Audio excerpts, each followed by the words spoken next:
ನಮ್ಮ ಒಕ್ಕೂಟದ ಅಧ್ಯಕ್ಷರಾದ ಗುರುಸ್ವಾಮಿ ಅವರಿದ್ದಾರೆ, ವಿಭಾಗೀಯ ಅಧ್ಯಕ್ಷರಾದ ರಾಮುಲು ಅವರಿದ್ದಾರೆ, ಇನ್ನೊಬ್ಬರು ನಮ್ಮ ವಿಭಾಗೀಯ ಅಧ್ಯಕ್ಷರು ಕರುಣಾಕರ ಹೆಗಡೆ, ಬೆಂಗಳೂರು ಸಂಘದ ಅಧ್ಯಕ್ಷರಾದ ಲೋಕೇಶ್ ಅವರು, ಹಾಗೆ ಬೆಂಗಳೂರು ಸಂಘದ ಗೌರವ ಅಧ್ಯಕ್ಷರಾದ ರಾಮಚಂದ್ರಪ್ಪ ಅವರು, ಮತ್ತು 8 ವಿಭಾಗಗಳಿಂದಲೂ ನಮ್ಮ ಕೆಲವೊಂದು ಜಿಲ್ಲೆಗಳಿಂದ ಲೈಸೆನ್ಸ್ಗಳು ಬಂದಿದ್ದಾರೆ. 8 ವಿಭಾಗ ಅಂತ ಹೇಳಿದರೆ ಅಬಕಾರಿ ವಿಭಾಗ ಬಂದಿದ್ದಾರೆ.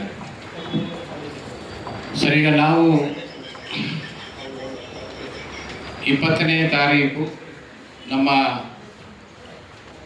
ಬೇಡಿಕೆ ಮತ್ತು ಸಮಸ್ಯೆಗಳಿಗೆ ಸಂಬಂಧಿಸಿ ಮಾನ್ಯ ಮುಖ್ಯಮಂತ್ರಿಯವರ ಅಧ್ಯಕ್ಷತೆಯಲ್ಲಿ ನಮಗೊಂದು ಸಭೆ ಅಂತ ಹೇಳಿದರೆ ಅದರಲ್ಲಿ ಅಬಕಾರಿ ಇಲಾಖೆಯವರು ಬರಬೇಕು, ಆರ್ಥಿಕ ಇಲಾಖೆಯವರು ಮತ್ತು ಪೊಲೀಸ್ ಇಲಾಖೆಯವರು, ಈ 3 ಇಲಾಖೆಯವರ ಜೊತೆಯಲ್ಲಿ ಒಂದು ಜಂಟಿ ಸಭೆಯನ್ನು ಮಾಡಬೇಕು ಅಂತ ಒಂದು ರಿಕ್ವೆಸ್ಟ್ ಮಾಡ್ತಾ ಇದ್ದೀವಿ. ಇನ್ನೊಂದು, ಅಬಕಾರಿ ಭ್ರಷ್ಟಾಚಾರ ಇದು ಮಿತಿ ಮೀರ್ತಾ ಇದೆ, ಇದನ್ನು ನಿಗ್ರಹಕ್ಕೆ ತರಬೇಕು. ಹಾಗೆ ಈ ಅಬಕಾರಿ ಇಲಾಖೆ ಅನ್ನುವಂಥದ್ದು ಇದು ಅನುದಾನ ಇಲ್ಲದೆ ಇರುವ ಇಲಾಖೆ ಆದುದರಿಂದ ಇದನ್ನು ಆರ್ಥಿಕ ಸಚಿವರೇ ನಿರ್ವಹಿಸಬೇಕು ಎನ್ನುವಂಥ ವಿಚಾರಗಳಿಗೆ ಒಳಪಟ್ಟು 5ನೇ ತಾರೀಕಿಗೆ ನಾವು ಬೇಡಿಕೆಯನ್ನು ನೀಡಿದ್ದೆವು. 15ನೇ ತಾರೀಕಿನಿಂದ ವಿಭಾಗೀಯ ಮಟ್ಟಗಳಲ್ಲಿ ನಾವು ಸಭೆಗಳನ್ನು ಮಾಡಿದೆವು. 25ನೇ ತಾರೀಕು ಫ್ರೀಡಂ ಪಾರ್ಕ್ನಲ್ಲಿ ಒಂದು ಸಭೆಯನ್ನು ಮಾಡಿ ಆ ಸಭೆಯಲ್ಲಿ ಕೈಗೊಂಡ ನಿರ್ಣಯದಂತೆ ಬೇಡಿಕೆ ಸಮಸ್ಯೆಗಳ ಬಗ್ಗೆ ತೀರ್ಮಾನ, ಹಾಗೆ ಸ್ವಚ್ಛ ಅಬಕಾರಿ ಅಭಿಯಾನ ಇದನ್ನೊಂದು ನಾವು ಪ್ರಾರಂಭ ಮಾಡಿದ್ದೀವಿ. ಇದರ ಪ್ರಕಾರ ಈ ಬೇಡಿಕೆಗಳ ಈಡೇರಿಕೆಗಾಗಿ 20ನೇ ತಾರೀಕು ನಾವು ರಾಜ್ಯವ್ಯಾಪಿ ಬಂದನ್ನು ನಾವು ಮಾಡ್ತಾ ಇದ್ದೀವಿ ಅನ್ನೋ ವಿಚಾರವನ್ನು ತಮ್ಮೆಲ್ಲರ ಸಮ್ಮುಖದಲ್ಲಿ ಹೇಳಲಿಕ್ಕೆ ಇಚ್ಛೆ ಪಡ್ತಾ ಇದ್ದೀನಿ.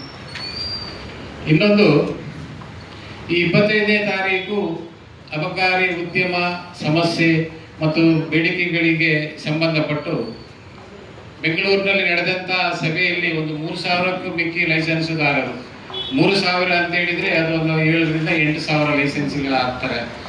ಆ ಸಭೆಯಲ್ಲಿ ಒಂದು ವಿಚಾರ ಪ್ರಸ್ತಾಪವಾಗಿತ್ತು. ಈ ಅಬಕಾರಿ ಅಧಿಕಾರಿಗಳು, ಜಿಲ್ಲೆಗಳಿರುವಂಥ ಅಬಕಾರಿ ಅಧಿಕಾರಿಗಳು, ನಾವು ಮೇಲಿನವರಿಗೆ ಹಣ ಕೊಟ್ಟು ಬಡ್ತಿ ಅಥವಾ ಟ್ರಾನ್ಸ್ಫರ್ಸು ತಗೊಂಡು ಬಂದಿರ್ತೀವಿ, ಅದಕ್ಕಾಗಿ ನಮಗೆ ಲಂಚಕ್ಕಾಗಿ ಅವರು ಕಿರುಕುಳವನ್ನು ಕೊಡ್ತಾರೆ ಎನ್ನುವ ಒಂದು ವಿಚಾರ ಅಲ್ಲಿ ಪ್ರಸ್ತಾಪ ಆಗಿತ್ತು. ಈ ವಿಚಾರದ ಹಿನ್ನೆಲೆಯಲ್ಲಿ ಇದು ಆ ದಿನ ನಮ್ಮ ಸಭೆಯಲ್ಲಿ ಹಾಜರಿದ್ದಂಥ ಪತ್ರಕರ್ತರ ಎದುರು ನಾವು ಅದನ್ನು ಅಷ್ಟೂ ಜನ ಕೈ ಎತ್ತುವುದರ ಮೂಲಕ ಅವರು ದೃಢೀಕರಿಸ್ತಾರೆ.